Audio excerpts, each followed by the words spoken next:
Hi, everyone. This is Sarah Bortson with Adage Technologies. Thank you so much for being at our first Adage quarterly client update for our arts, culture, and entertainment clients. We're really excited that you're here. With that, we're going to go ahead and jump into some introductions.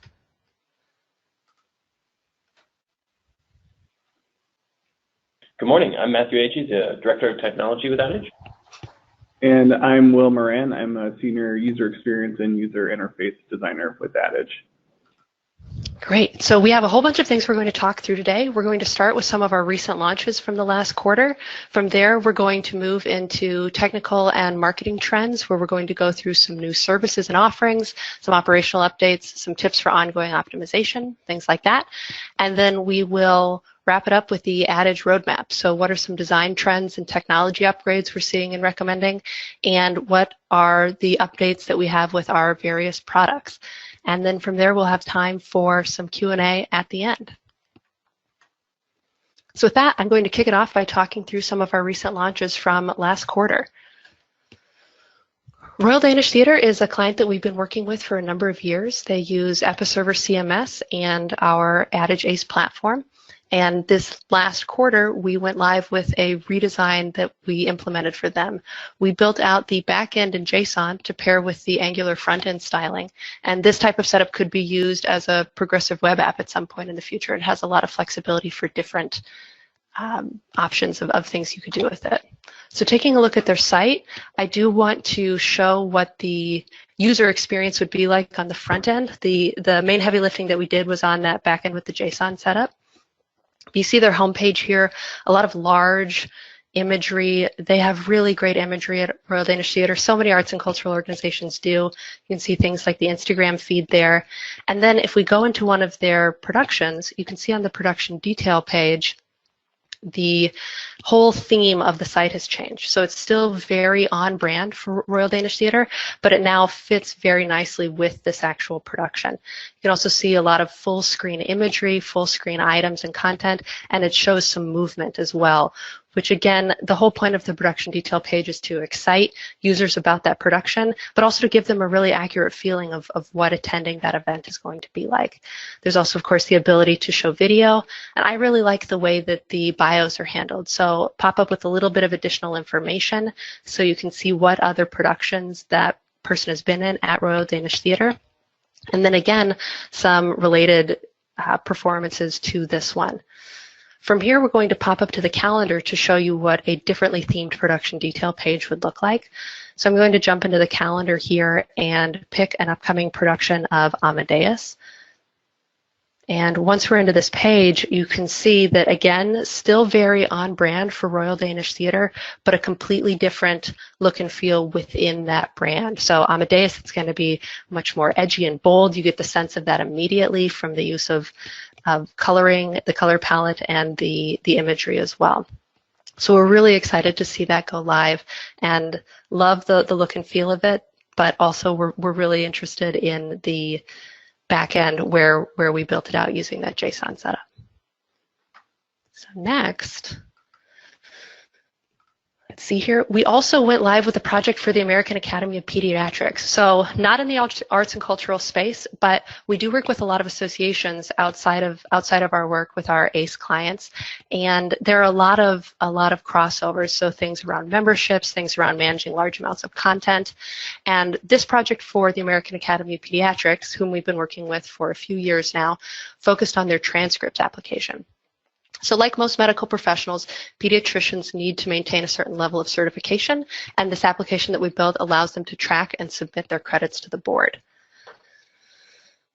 This first image here, this first part of the video, shows us going through a prototype of what we were going to build out before we built it. So initial discovery, this actually is specifically, this page is a process flow to determine who needs to be able to access what, when, how do they get through the different flows of the transcripts part of the site. And then from there, we went into the actual build. So I'm going to skip ahead a little bit here. And we'll hop over into the actual site. So this is the landing page for the transcript site. And you can see over on the left-hand side, there's a whole bunch of availability for filtering. So again, that idea of a lot of different content that we need to be able to really filter down and dig into. So there's a lot of different filtering that we can do over here on the side that then is updating the credits that are available over here on the right. And I'm going to jump ahead again so that we can then see, we're going to find some credits that we actually want to claim here. So we're going through our filtering and we can see here's one that we've already claimed. Here's one that falls into our criteria that we're eligible to claim. And then there's a whole process that we built out where you're going through and actually claiming that credit. I should also say before we move on that we built this to match the search interface of the larger site so that it's a really familiar user experience for those who are navigating it. And then another element that I thought was really exciting to showcase from this is the ability to see then a full summary of all of the credits that you have. So again, this is a really important document to be able to print out and show. So this is everything that that this pediatrician has done, all of the credits that they have claimed for the past year, and then their ability to print or download that. And then finally, a last piece that I thought was really exciting for this project was the use of tooltips. So we utilize tooltips within the site to show new people who are coming to the site for the first time how to get around what all is available to them. And this was something that really helped nicely guide that process of figuring out and managing your transcripts. I think it has a lot of really exciting applications for places outside of simply just the transcripts. Up next, Library of Parliament. So this past year, we've been working with Canada's Library of Parliament, and they manage all of Parliament's education programs and tours, and they started using Tessitura for tour registration, and so they needed a way to show that online. At the beginning of the year, we built out the tour registration piece, of course, fully multilingual with English and French for the Canadians. And this past quarter, we added on private tours, which we're going to show side by side here. So on the left-hand side is the tour operator, and on the right is a public person. So I'm going to sign in as a tour operator here. And this is for anyone who is a tour operator that wants to bring a group of 10 or more. And basically what it does is you say the number of seats that you need as a tour operator, and then it puts a hold on the rest of the seats at that time so that no one else is able to book a private tour at that point. So now looking at the two screens here side by side, you can see that on the left and right there are different availabilities. And this is because there are different tours available for public versus private. And this is set up with different mode of sales and then allocations from there. You can also then see the ability is limited or locked down on the left-hand side. As a tour operator, you can only have a minimum of 10 and then up from there, whereas on the right-hand side, a public group can max out at 9. A couple of other things that were really neat about this project, logged-in parliamentarians can actually see both, and so we had to figure out how to artfully balance both the information from public and private tours, as well as then your ability to reserve as a tour operator or the general public. However you're doing that, or both as the parliamentarian, is determined by your constituency to put you in the correct mode of sale. And then finally, Arena Stage. So we've been working with Arena to get their site live using EPI Server and Tinu with a bunch of really awesome customizations, including a camp registration form, a really robust calendar, and a membership level page, all on version 15 using the shared session. We're really excited about it, and the pieces that I'm going to show you today are more of like the home page, the mega navigation, things like that. So we're going to walk through here, taking a look at the home page. First of all, you have the full screen imagery here as you navigate down, and again that continuous scrolling feeling. So you're able to see a number of different things that are happening in ways that you can interact with Arena as you go through this first large header. From here, then, I'm going to open up the navigation. Something I thought was really exciting. We designed the ability to move from section to section here and keep the whole navigation as your area of focus with those images to the right-hand side. I have now popped into the Season at a Glance page, and I can come in here and select a production. Because of the way that Arena sets up their show imagery, we were able to get layered files, and so a really nice effect we were able to do quite easily was this ability to have that movement on the page. As you move over it with the mouse, it almost sort of quasi-animates that main image. We also then pulled up a main piece of content into the header there, so you could see a video right at a glance. And then it also has that nice continuous scroll and the ability to show a lot of content. Again, a bio where you're not actually leaving the page, but you're still able to get more information about that cast member.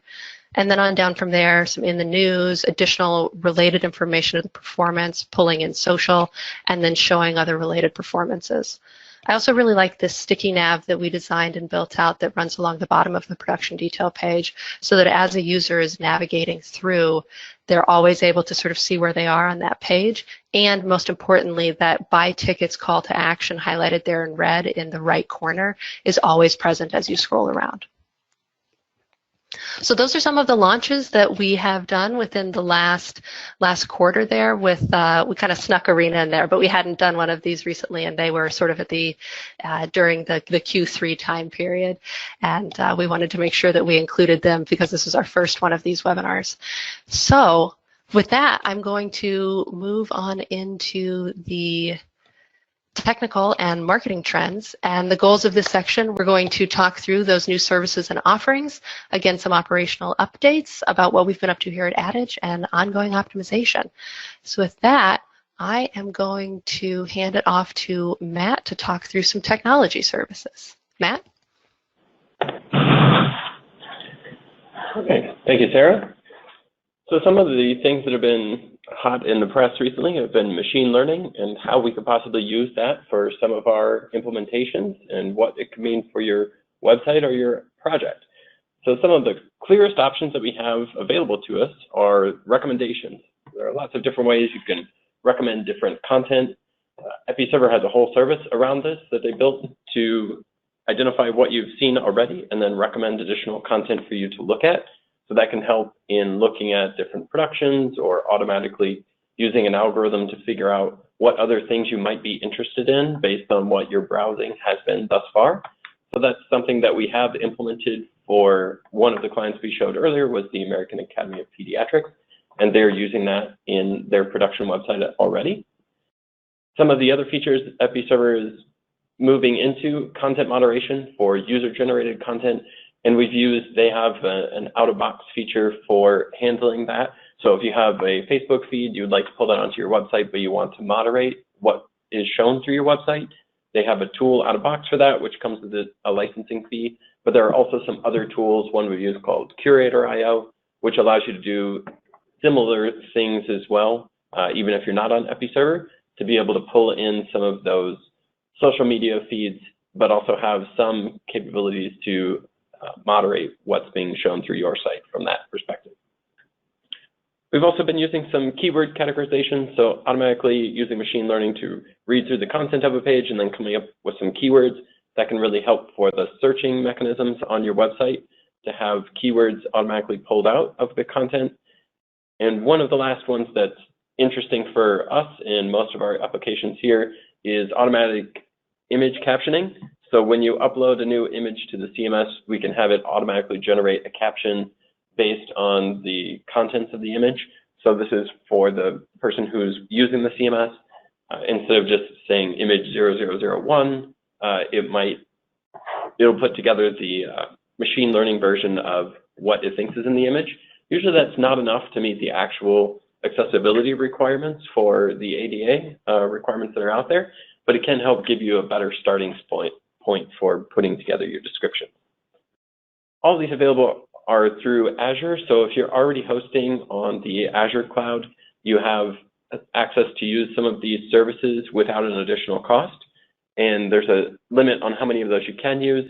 But even if you're not in Azure, you can still use those services. They just have a monthly service fee to go along with your usage. Another tool we started to use more in this past quarter is to have the Cypress.io tool, which is a tool for doing some additional regression testing. So regression testing is a way to go back and retest previous features or monitor features over time. So that space has changed quite a bit over the past 5 years about what's available to us for tools on the web end of what you can do. And the newest tool that we're using is called Cypress.io. That allows you to create some repeatable tests so that you could run those almost on a daily basis just to understand if there's anything new that might be coming up either with your website. Some of the details there that you need to make sure you identify the exact paths you want to test and that it works over time. So there isn't any data that changes that you need to take into account. So there's some prep work and some maintenance work to keep that going, but it can help provide just assurance knowing that things are progressing over time. Great. Thank you so much, Matt. And with that, I am going to hand it off to Will here. I'm going to talk a little bit about some of the design services and offerings that we've kind of started formalizing in Q4. One of the big things that we've been working with the American Academy of Pediatrics is content strategy. So as we were building their search application a few quarters ago and getting into that transcripts tool that Sarah had mentioned, we were noticing that there were some inconsistencies with their content, which was causing the search application to kind of show not the most accurate content or most relevant content. So we started working on content strategy with them, kind of creating audits, going through a lot of the most important content for their users first. We developed a governance workflow for how they write and build content, how they retire content, how they maintain it. We also developed templates and then also worked on their taxonomy for the search application as well. So looking at specific keywords, making sure that content creators have appropriate templates for some of the EPI Server page templates that we were developing for them. So they just have the right tools to kind of get their content cleaned up so their users can find things more accurately. For brand and identity, we are still formalizing this, but we've done a few rebrands for clients in the past. What we've been working on is formalizing, kind of creating brand strategy and architecture for some of our clients. And that includes kind of identity design, so logos, voice and tone, different applications, both digital and print. And then also coming up with digital and print guidelines for all of those identities. Things that we're working on currently are SEO and analytics offerings, so doing evaluations and audits, analytics setup for clients. I know that sometimes when we get projects, we'll get, some sites that don't have analytics at all. Some people aren't sure how to set it up. So we kind of help guide people through how those should be set up and match those to the KPIs that we're trying to reach. And with that, we kind of work with clients to set up KPIs for selling tickets or getting views for videos or whatever it might be. We kind of workshop how you guys want your businesses to kind of grow moving forward. So following that, I do have some examples of kind of how we work through this. So starting with content strategy, introducing that to some of our clients is really important. So kind of understanding what the pieces are that go into good content strategy. So the substance, the workflow, the structure, and the governance. So the content itself, and then also the people that manage the content. We also need to understand what it affects. It affects more than just the people making the content and the content itself. So if you have an editorial calendar, all the emails and communications that go out about certain things, if you have editorial guidelines or content guidelines, even the information architecture of your site can completely change based on what your content strategy ends up being. If you have social media strategies, and then also really looking at your site-wide search or SEO. We develop a process, so this is very similar to how we do our current design and development process. All of these steps kind of fit into those 5 Ds. So we discover by looking through all of your current content, so we'll run audits and reports to kind of see if you're missing stuff like headers or keywords or meta descriptions, page views, are people really engaging with this content? We'll help you define what your KPIs are. So do we need to retire a lot of content? Do we want more views on certain things? Do we need to reach different audiences? We'll do some design. So we'll create templates or we'll update current templates. We'll hand that off to development and kind of work with the development team to make sure those templates are working with the content that you need, and then we'll deploy that. This is an example of a governance workflow that we had developed for the American Academy of Pediatrics. So this goes even further into those 5 steps. So in Define, we're looking at the content requests. So who's requesting that content? Is it going to fit our content goals? We're going to plan for it. So who's going to work on it? Who's going to create it? How are we going to optimize it? So looking at SEO and keywords. We'll review it. There might be some editing pieces. There's an approval step. And then there's testing, which is really important. So making sure that the content looks good on the site, going to reach the right people, and then we'll eventually publish it. The 2 most, I think, critical steps at this point is making sure that we're measuring things. So we're hitting those KPIs, and then we're maintaining it. So if the content's not working or if it's expired, that we're retiring it or archiving it. Moving on to some of the brand offerings that we've been doing. This is kind of a smaller rebrand we did with the Main Street Organization of Realtors. So they're a realtor association in the suburbs of Chicago. They have about 16,000 members. Before, they kind of had a really, I guess, general site, general content.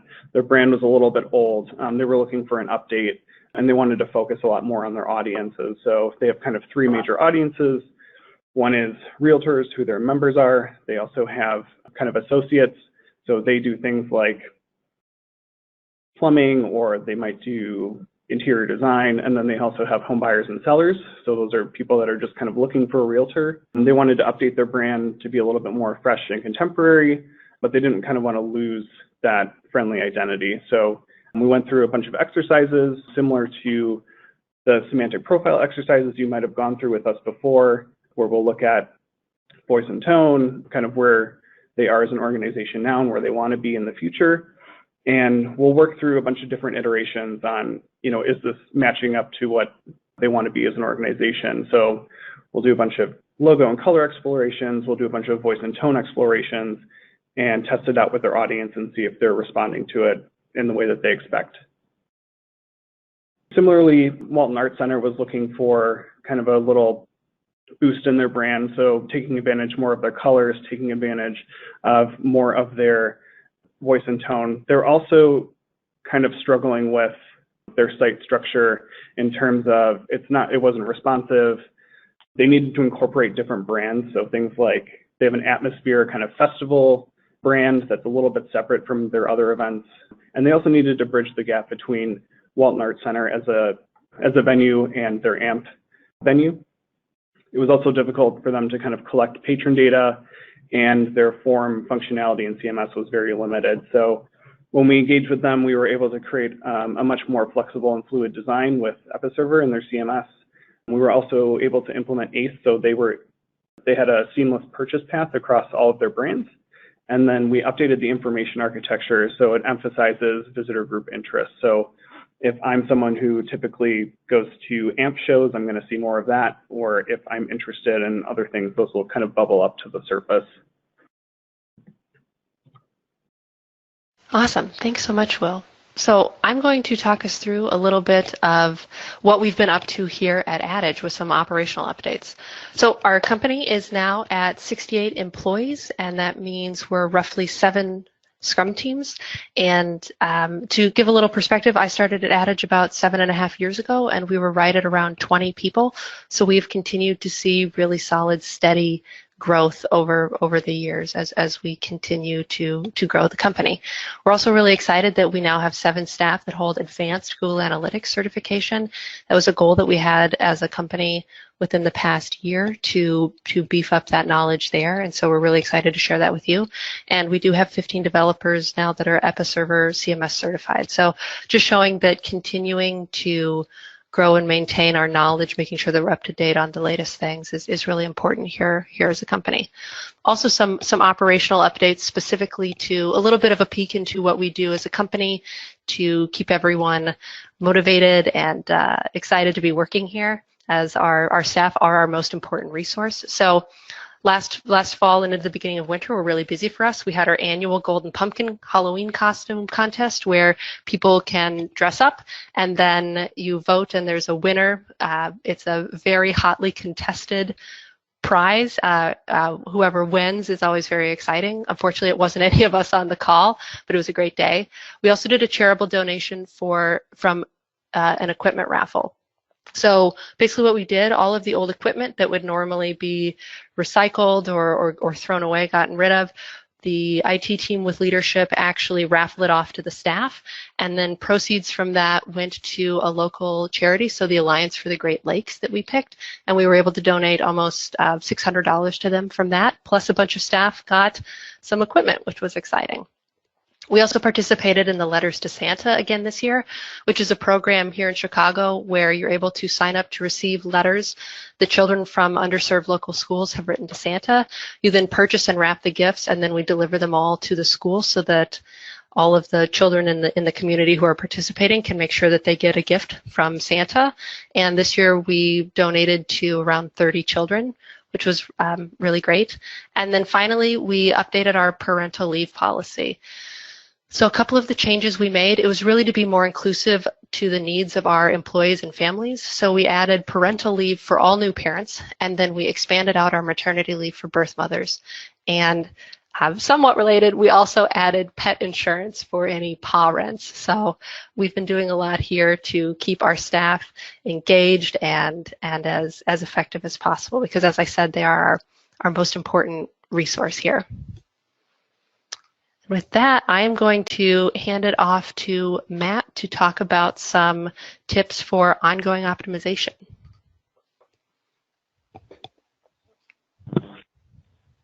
All right.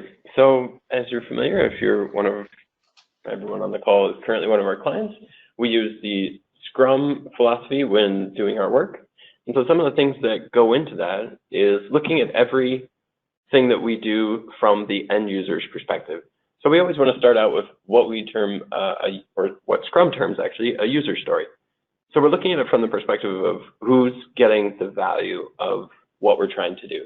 So if it's a subscriber, if it's someone who's a member, if it's someone who's interested in signing up for a camp, what's the value that they're trying to get is the perspective we're trying to view every problem from. And that helps us be clear from the perspective of the person who we're trying to help, all the way up to the department that needs the information, to the development team here that's implementing that, and making sure we're getting that value from the beginning to the end. Otherwise, we might put some features or functionality in a spot where it doesn't help that user get to their goal. And our UX team does a good job of helping us make sure that we keep the user experience in mind from that perspective as well from the beginning. It can also help inform decisions as to how choices should be made or laid out on a page, which otherwise might be a little bit more confusing for the development team to understand what the goal was. So some of the things we tend to work on with clients over time is just to understand what is that user value that you're trying to do, and can we get as much of that information lined up front as possible. So we have a user story checklist that we use internally, and it helps us break down the information and the features we're trying to make into what's in scope for this feature, are there any preconditions, data that needs to come from or go to anywhere, business rules, error messages, acceptance criteria. And if we can go through all of those, that tells us that we're ready to start doing the development. And our goal is that we can get that value to you as soon as possible in the first pass, and that we have all the information in the right place, shortening that time from when we start working on something to when it's delivered as a ready product. And that is one of the tenets of Scrum. So internally this past quarter, we've been working with our teams to help refine and revise that across all of our teams to make it as consistent as possible. So if you've heard from any of your product owners who work with you directly, they're also going through additional review internally to try and make sure we can make that as consistent as possible amongst our different teams.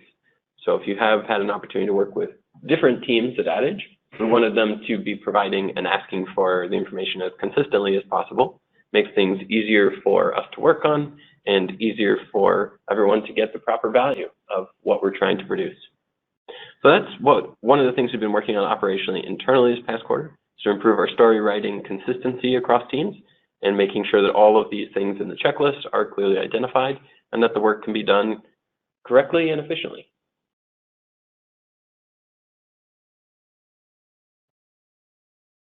Great, thank you so much, Matt. So moving on now, we're going to hop into the Adage roadmap. We're going to start with Will talking through some design trends, and then from there we'll go into some technology upgrades, including what's happening with newer versions of EPI Server and Umbraco CMS, and then we'll wrap it up with some product updates specifically around Smartsheet and the ACE platform. So with that, I will hand it off to Will. All right, thank you.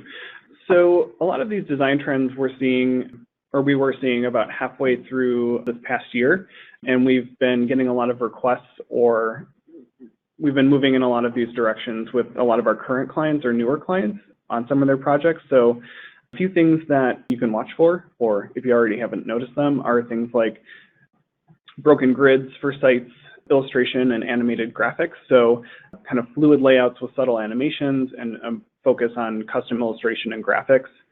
I know that might not be for everyone, but as in a lot of different industries, this is happening now and is going to continue happening. Another kind of really interesting one is bottom navigation. So for mobile, actually using a bottom navigation bar, it's kind of helpful in order to keep users' thumbs kind of in that range so they can get to things a little bit easier instead of having to move around kind of their screens to get to stuff. So this is kind of critical, especially if people have bigger phones, that it's not really a nice experience to have to keep reaching up or use both hands for something. So when we're seeing this with kind of bigger industry leaders that are trying this out, and if you do have Chrome, let's say on iOS, they did move to that experience. So if you're using Chrome, the navigation bar is moved to the bottom to kind of mimic that Safari iOS pattern. Another big thing is going to be UX writing and microcopy. So for a lot of the prototypes that we've been working on recently, we've put a major focus on making sure that the microcopy for things like instructions, error messaging, and kind of smaller experiences like that are really tying back to our clients' brands, and we've been seeing that across industries. So making sure that those interactions aren't just kind of boring, they're crucial, but they should still be kind of in alignment with the brand. Another big piece is content strategy and taxonomy. We've been seeing this a lot with a kind of bigger focus on SEO and keywords. So making sure that content strategy matches up with what people are looking for and how to categorize and create search experiences that are much more robust. Another big one is video engagement and storytelling. We're seeing a lot more kind of long form storytelling and a huge focus on video content. It's been a big driver from social media, so from Facebook and YouTube, kind of drawing that tie between clients' websites and those social media experiences has been really important. And the last thing is artificial intelligence, virtual reality, and machine learning. We've been seeing a lot of this with, especially the machine learning with our American Academy of Pediatrics client. We've been able to help kind of their EPI find application use machine learning to kind of bubble search results up that are a little bit more relevant or more popular. It learns and weights different results based on those clicks, which is really interesting. And actually, Matt went to the Kennedy Center recently and did a bunch of fun stuff with virtual reality in terms of kind of view from seat, which might be really interesting. Great. Okay. Thank you, Will. So moving on into technology upgrades, Matt, I'm going to give you control for kicking off technology upgrades. Okay. So from a technical standpoint, there's always movement in the web. We like to move with it as well. That makes the most sense as far as what we're able to offer and provide. So one of the things that we've been working towards this past 6 months has been an automated deployment to our staging environments. And we've been looking into ways to also get an automated deployment to our production environment. So we're using a tool there called Octopus. And the goal here is that deployments are complicated. There's usually lots of database upgrades, other things that can go on, and finding a way to automate those allows for more repeatability in the deployment process. It does take some additional time and effort to allow the website to be automatically updated and to not have any downtime as a result of that. So that's something that we've been continuing to work on and enhance, and we roll that out as quickly as possible to each of the clients that we work with. If you host yourself or there's a separate server, there usually is additional steps that our IT team needs to go through to make that a possibility. So that's something that we also have to work through as we continue to use that more frequently. There is also a change in the Windows space. They're continually upgrading and changing. If you haven't noticed yet that they said Windows 7 will be no longer supported as of January 2020, which is not that far away. And the same date is Windows Server 2008. A lot of sites that we've built may be on this version of Windows Server, which is now over a decade old. So they do consider it end of life, which means they are no longer going to support security updates on it. And moving to the latest version of Windows Server actually does provide us some advantages from a web perspective. So there's a new way to deliver web pages called HTTP2, which is in general faster overall. And it's a worthy upgrade. One of the first ones that have come out of the Windows Server platform for the web in quite some time to actually make it worthwhile to make an upgrade. So if you're hosting internally or if we're hosting you, we are looking to move everyone to Windows Server 2016 this quarter, so that we're well in advance of the end of life date of the existing versions of Windows Server. And probably the most prominent in this space is the Tessitura REST conversion. So the REST services from Tessitura have been available since version, I think 11 was the first set. They made a major revision with version 12, and version 14, they've made a revision that allowed all of the existing SOAP functionality to be replaced. That introduced some bugs into the REST services, and so we haven't recommended anyone use those for running a website until version 15. Version 15 was recently, as far as we can tell, released, so we have a couple of clients in production at this point. We haven't gotten official notification of it yet, but we have started to see version 15 in live, and we are launching our first from the ground up custom website with version 15 at the end of this month. So we look forward to being able to work with our existing client base to understand their upgrades to get to the REST-only version. Anyone on the ACE platform, depending upon where your code base currently is, there's an upgrade path for you. We just need to make sure that we understand any customizations that were done that might need some additional effort or some additional thought, so we can work with you to help estimate that conversion. But your website will have the option, if it was built from the ACE platform, to upgrade to use REST-only services. Tessitura is still sticking with their current end date of July 2020. They will no longer support the SOAP services for new versions. So if you upgrade to a new version of Tessitura after July 2020, the SOAP services will no longer be supported. So that is something to keep on your horizon for upgrades. EPI Server as well is always continuing to enhance and add new features. So we have a significant number of EPI Server 7 sites and a couple EPI Server 6 sites as well. EPI Server is currently at version 11. The differences that you'll mainly see are from version 7 to version 10. They did start going through a rapid iteration of major version numbers. So I think 7 to 8 was a year cycle, 8 to 9 was a year cycle, but from 6 to 7 was like a 4-year cycle. So they had a rapid evolution of their version numbers as they continue to evolve as a company. And if you're looking for EPI Server 7, some of the major features that they allow in that are blocks, which are a great way to make reusable content that can be used throughout the site. Projects, which allow setting up an entire set of content that can be previewed by multiple people. So a new season announcement or a new production, and you're going to put together a whole bunch of content. You want to preview that for someone else. You put together a project. You can send them a link to the project.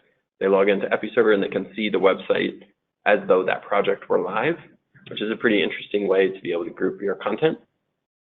They've also created a new forms engine, which allows you to easily create your own forms on the website. They did have something previously called X forms. If you ever did use that, you'll know that there were some significant limitations there as to what you could create. The new forms implementation is much more flexible and also allows us to give you some custom features in there as well. Some of the newer features in 7+ would be A/B testing and self-optimizing blocks. So if you have a button that's red and a button that's blue, and you're interested to see which one does better, you can put those both up on the website and then see whichever one put a threshold, say after 100 users, figure out which one had more clicks, and then just show that button from there forward, which is what they call a self-optimizing block. They have a huge list of expanded products and integrations.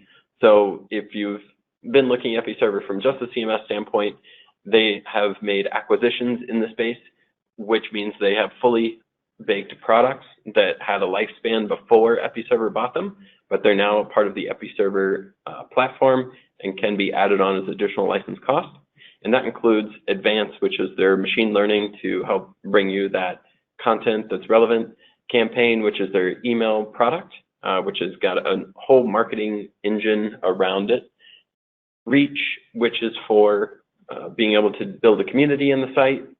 Insight, which is behavioral tracking, and user-generated content.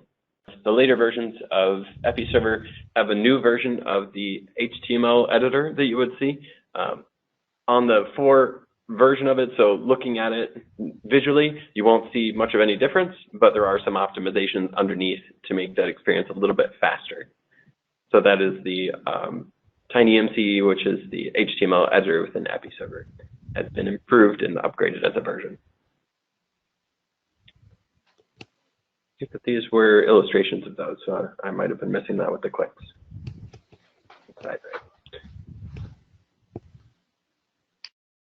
And if you are in a particular version of EPI Server, which you can see from the admin mode of EPI Server, there is a page available from EPI Server that will allow you to see all of the features that were added between each different version.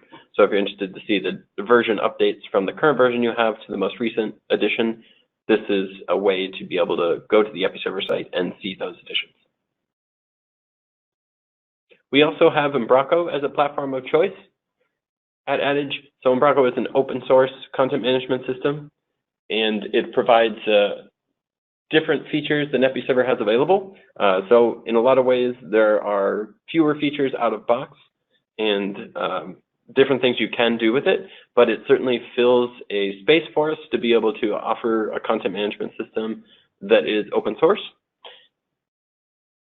One of the things that Umbraco has been working on, or their main thing, has been they've been on version 7 now for the past 3 years, and they've been working on version 8 for quite a long time. They are releasing that this quarter, and that provides a lot of features that we've actually grown accustomed to in other CMSs. One of those features is the ability to have content embedded within another page. So it allows you to edit content within that same page in what they call an infinite editing experience. So you can add almost like a child item. In the version of Umbraco that's out there now, to edit additional content that might be shared between multiple pages, you'd have to navigate to that within the CMS and then navigate back to edit the original page. This allows you to edit that all in the same context. So they refer to that as infinite editing. And they're also allowing some big features down here at the bottom, variants and segments. And what those allow for are multilingual capabilities as well as personalization. So from the first version of 8, they said that personalization won't be an out-of-box feature, but you could add that on your own. And then they're looking in future versions. So I think they've identified as 8.1. They're going to allow you to do some form of a personalization out-of-box using Umbraco. The last one that they're adding in Umbraco as the initial feature set is called Content Apps. And that means when you're in the Umbraco editor, there's additional functionality you can add out of box. So they've, in the past, allowed you to be able to add lots of different content apps that might affect what the user sees on the website, the front end. And now they're allowing it in the back office or their editor portion as a boxed or canned feature that you can add. So you can add a content app, as they refer to it, in the background. So if you're looking at a particular page and you want to have a fly-in that shows you the Google Analytics information on that page, you would create that as a content app. So that allows you as the content editor to get access to more information directly through Umbraco's back office. All right, thank you so much, Matt, and sorry again about booting you there from the PowerPoint screen, everybody. So we're going to wrap up then with the product updates. So starting off with Smartsheet. For those of you that don't know, Smartsheet is our SYOS, and there are a lot of really great features about it. So first of all, you can create your own maps that look true to life.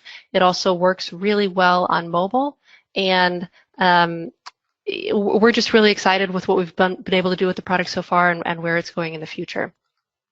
So we currently have the following 14 clients live. We would love for you to go take a look, see what the experience is like navigating around on their sites. And we have the remaining 6 here that are in varying degrees of being built currently at this point, with more to come soon after that. So what we've been up to recently with Smartsheet, after the initial build and some adjustments, we then moved into exchanges and choose your own subscriptions, as well as the ability to have GA zones within a selected, a seeded map as well for some additional flexibility. Then looking into Q3, we also added upsells. This is really slick functionality that allows you to prompt a user to move to better / more expensive seats as they're looking around the map.